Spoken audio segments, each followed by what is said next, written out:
सुप्रभात मंडळी. आपण वाचत आहोत इंडियाज मोस्ट फिअरलेस ह्या शिव अरूर आणि राहुल सिंग यांच्या पुस्तकाचा मराठी अनुवाद जो संध्या रानडे यांनी केलेला आहे. आणि त्यातलं आता जे आपण सध्या प्रकरण वाचतो आहोत त्याचं नाव आहे हा भारताच्या सन्मानाचा प्रश्न आहे, आम्ही यात कुठेही कमी पडणार नाही. ही कमांडर मिलिंद मोहन मोकाशी यांच्या साहसी मोहिमेबद्दलची गोष्ट. मागच्या भागात आपण बघितलं की त्यांना अल हुदेदा आणि एडन या गैरसोयीच्या बंदरांमधनं त्यांनी ते आणली होती सगळी माणसं. आता नवीन जे दुसरं गाव होतं त्या गावातनं ती सगळे भारतीयांना घेऊन येऊ शकत आहेत का ते बघायचं आहे. मार्कोसच्या टीमच्या मुख्य अधिकाऱ्याला त्या दिवशी क्षणाचीही उसंत नव्हती. अशहरपासून काही अंतरावर जहाज आलं तेव्हा त्याच्या कर्मचाऱ्यांना तिथे जवळपासच्या समुद्रात बऱ्याच छोट्या छोट्या होड्या दिसल्या.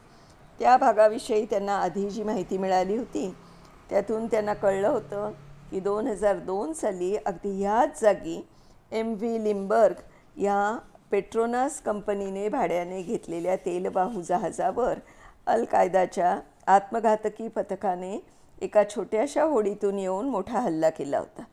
त्यात एका कर्मचाऱ्याचा मृत्यू झाला आणि बऱ्याच मोठ्या प्रमाणावर बोटीतलं तेल तिथल्या समुद्राच्या खोल पट्ट्यात सांडून गेलं होतं. येमेनचा हाद्रामौत परिसर त्यावेळी जगातला सर्वाधिक धोकादायक भाग झालेला होता. भारतीय युद्धनौकेवरच्या कर्मचाऱ्यांना एका गोष्टीची पूर्णपणे जाणीव होती की त्या ठिकाणी बोट थांबवणं तर दूरच राहिलं, पण तिथे नुसता वेग कमी करणं ही सुद्धा एक फार मोठी जोखीम ठरणार होती. संकटात सापडलेल्या लोकांची सुखरूप सुटका करण्याच्या भारतीय नौदलाच्या कौशल्याची ओळख त्यावेळेपर्यंत साऱ्या जगाला पटलेली होती. INS सुमित्राच्या कर्मचाऱ्यांना नुकतीच गुप्तहेर खात्याकडून निसंदिग्ध माहिती मिळाली होती की दहशतवाद्यांची टोळकी त्यांची वाट बघत बसली असण्याची दाट शक्यता होती. समुद्रात उभ्या असलेल्या छोट्या बोटींचीही काही खात्री देता येत नव्हती.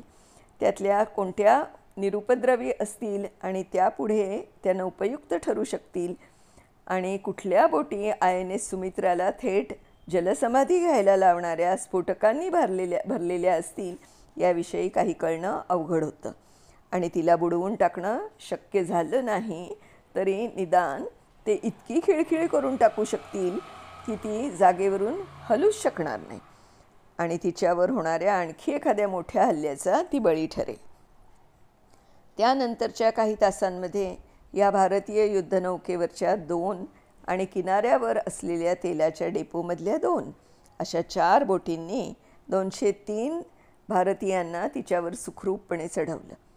आजपर्यंत अत्यंत ताणाखाली पार पडलेल्या आणि मानवतावादी दृष्टिकोनातून आखल्या गेलेल्या काही मोहिमांपैकीच ही एक मोहीम होती. जहाजावरच्या 3ऱ्या बोटीत सर्व मार्कोस बसलेले होते आणि 4थ्या बोटीत नौदलाचे पाणबुडे आजूबाजूच्या परिसरावर लक्ष ठेवण्यासाठी आणि काही बाकाप्रसंग उद्भवलास तर त्यातून सगळ्यांना सुखरूप बाहेर काढण्यासाठी सज्ज होऊन बसले होते. त्या काही तासांमध्ये बोटीवरच्या एकाही सैनिकाने एकाही क्षणासाठी त्यांची बोटं बंदुकीच्या चापांवरून बाजूला केली नव्हती. त्या दिवशी INS सुमित्राच्या आसपास घुटमळण्याचा प्रयत्न काही छोट्या बोटींनी केला, पण मग लगेच त्यांनी आपला मार्ग बदलला.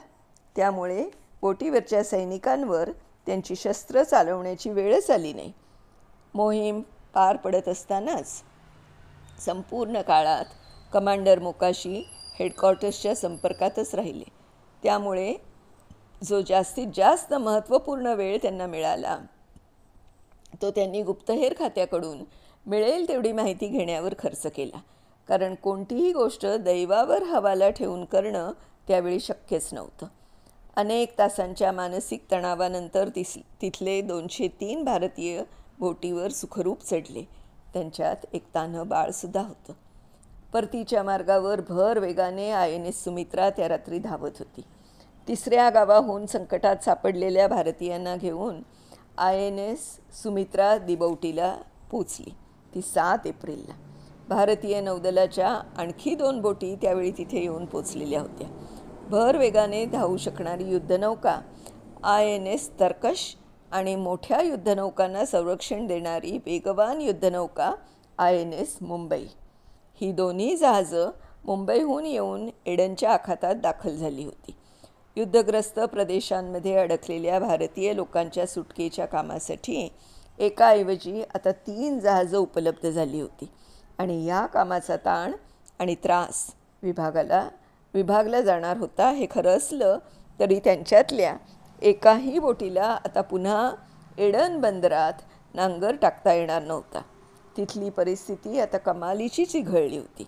आता हाही एक निर्णय घेण्यात आला होता की युद्ध परिस्थितीतल्या पार्श्वभूमीवर अल हुदैदा हेच त्यातल्या त्यात सोयीचं बंदर आहे, युद्धनौकांच्या दृष्टीने आणि येमेनभर अडकून पडलेल्या भारतीयांच्या दृष्टीने सुद्धा. दिपोटीमधल्या त्या संध्याकाळी INS सुमित्राच्या कर्मचाऱ्यांना पहिल्यांदाच भारतातल्या त्यांच्या कुटुंबियांशी फोनवर बोलता आलं. कमांडर मोकाशी त्यांच्या पत्नीशी आणि मुलांशी बोलले आणि कुटुंबियांनी उत्सुकतेने विचारलेल्या अनेक प्रश्नांना त्यांनी उत्तरं दिली. त्यांना दिलासाही दिला. सैन्य दलातील सगळ्यांनाच या गोष्टीची सवय झालेली असते. कमांडर मोकाशींचं काम अजून संपलं नव्हतं आणि त्यांच्या कुटुंबाला ते अजून पुढचे 2 महिने तरी भेटू शकणार नव्हते. त्यानंतर INS सुमित्रा अल हुदैदाला आणखी 2 वेळा जाऊन आली, 9 आणि 15 एप्रिलला. पहिल्यांदा 349 आणि दुसऱ्यांदा 403 भारतीयांना तिने तिच्या शेवटच्या 2 मोहिमांमधून परत आणलं, अगदी सुखरूप. एकूण 1621 लोकांची ते संकटात सापडले असताना तिने सुटका केली. त्यात वेगवेगळ्या 26 देशांमधल्या 600 परदेशी व्यक्तीही होत्या. एडनहून तिथे पहिल्या फेरीत ज्या तऱ्हेने भारतीयांना सुखरूपपणे परत आणलं होतं ते बघून जगभरातून अनेक देशांकडून भारत सरकारकडे विनंत्यांचा पाऊस पडला. त्या देशांनी त्यांच्या येमेनमध्ये अडकलेल्या लोकांना भारतीय नौदलाच्या बोटींमधून परत आणता येईल का अशी विचारणा केली. भारतानेही त्या सगळ्यांच्या विनंत्यांचा मान राखला आणि INS सुमित्रावर ती जबाबदारी सोपवली. अल हुदैदामधून कमांडर मोकाशींनी ज्या अनेक परदेशी नागरिकांना सुखरूप परत आणलं त्यांच्यात एक वयस्क पाकिस्तानी पतीपत्नींचाही समावेश होता. ती दोघं कमांडर मोकाशी यांच्याजवळ आली आणि त्यांचे आभार मानून त्यांनी ते पाकिस्तानी नागरिक असल्याचं त्यांना सांगितलं. मी फक्त माझं कर्तव्य केलं एवढंच कमांडर मोकाशी त्यांना म्हणाले. एकूण या 9 मोहिमांपैकी 5 मोहिमा INS सुमित्राने पार पडल्या. त्यांच्यातल्या पहिल्या 3 स्वतंत्रपणे आणि उरलेल्या 2 मुंबईहून नंतर आलेल्या नौदलाच्या बोटींबरोबर प्रत्येकी 1 अशा प्रकारे तिने पूर्ण केल्या. भारतीय नागरिकांच्या सुटकेची शेवटची फेरी INS सुमित्राने सुखरूपपणे पार पाडली आणि ती 16 एप्रिलला दिबोटीला परत आली. कमांडर मोकाशी आणि त्यांचा कर्मचारी वर्ग आता भारतातल्या सगळ्यांचे हिरोज बनले होते. त्याच दिवशी त्यांना पुढच्या सूचना मिळाल्या, त्या एडनच्या आखातातल्या चाचेगिरीविरुद्धच्या त्यांच्या कामावर पुन्हा एकदा रुजू होण्याच्या. गेले 17 दिवस त्यांना त्यांच्या या मूळच्या कामापासून दूर जावं लागलं होतं. एक वेगळी आणि खूप मोठी जबाबदारी त्यांच्यावर सोपवण्यात आली आणि त्यांनी ती यशस्वीपणे पारही पाडली. आता पुन्हा एकदा एडनच्या आखातातून जाणाऱ्या आणि परत येणाऱ्या बोटींच्या संरक्षणाचं काम त्यांचं सुरू झालं. त्यानंतर 2 महिन्यांनी मात्र INS सुमित्राला स्वगृही म्हणजेच चेन्नईला परत बोलावण्यात आलं.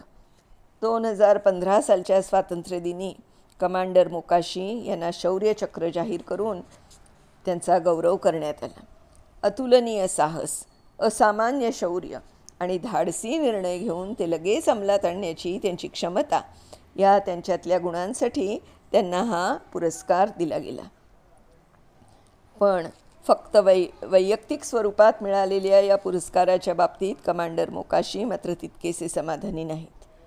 ही कामगिरी मी एकट्याने पार पाडलेली नाही, कुणीही एक व्यक्ती हे करूच शकणार नाही. आमच्या मोहिमांच्या यशात आमच्या पूर्ण टीमचाच महत्त्वपूर्ण सहभाग आहे, ते म्हणाले. शौर्यचक्र देऊन त्यांचा सन्मान करण्यात आला. त्यानंतर थोड्याच दिवसांनी त्यांना कॅप्टन हा वरचा हुद्दा दिला गेला. भारत सरकारकडून या तरुण कप्तानाच्या भावनांना मान दिला गेला आणि INS सुमित्राची 2016च्या इंटरनॅशनल फ्लीट रिव्ह्यूच्या दिवशी प्रेसिडेन्शियल यॉट म्हणून निवड करण्यात आली. त्यावेळी तिनं तिच्या युनिटला प्रशस्तीपत्र मिळवून दिलं. 2015 साली कमांडर मोकाशी यांचे वडील गंभीर दुखण्यानं आजारी होते, पण त्यांच्या शूरवीर मुलाच्या नेतृत्वाखाली पार पडलेल्या मोहिमा त्यांनी टेलिव्हिजनवर पाहिल्या आणि बातम्यांमधूनही त्यांची माहिती वडील घेत राहिले. 2015मध्ये जेव्हा सरकारने त्यांच्या मुलाला शौर्यचक्राने सन्मानित करण्यात येणार असल्याचं जाहीर केलं, तेव्हापासून शौर्यचक्र प्रदान केलं जाणाऱ्या समारंभाला हजर राहण्याचा, तो पुरस्कार स्वीकारताना स्वतःच्या मुलाला बघण्याचा ध्यास त्यांच्या मनानं घेतला होता. पण नंतरच्या काळात त्यांची प्रकृती एकाएकी खूपच ढासळली. मात्र तरीही त्यांना सर्व प्रकारे काळजी घेत दिल्लीत होणाऱ्या समारंभाच्या ठिकाणी 2016ला आणण्यात आलं. त्यानंतर फक्त 20 दिवसांनी त्यांनी या जगाचा निरोप घेतला. तर अशी ही कमांडर जे मोकाशी आहेत, मिलिंद मोहन मोकाशी यांच्या मोहिमेची यशस्वी गाथा. मित्रांनो, पहा, त्यांना त्यांचं काम तर करायचं असतंच, पण त्याच्याबरोबरच त्यांनी ज्या माणसांना, भारतीयांना तिथनं सोडवून आणलं, त्यांच्या मनस्थितीचा सुद्धा त्यांनी किती विचार केला आहे ते आपल्याला प्रकर्षाने इथे जाणवतं की त्यांचं काम त्यावेळेला खरंच किती कठीण होतं. स्वतःचं काम तर करायचंच, समोरच्या माणसांच्या मनस्थितीचा पण विचार करायचा. खूप कठीण गोष्ट आहे ही. तर खरंच अशा शूरवीरांच्यामुळेच आपण भारत आणि आपले भारतीय म्हणजे जगामध्ये आपण सगळ्यात उत्तम राहू याची मला खात्री आहे. धन्यवाद. नमस्कार. पुढच्या भागामध्ये नवीन एक गोष्ट घेऊन आपण पुन्हा येतोय. तोपर्यंत बाय बाय.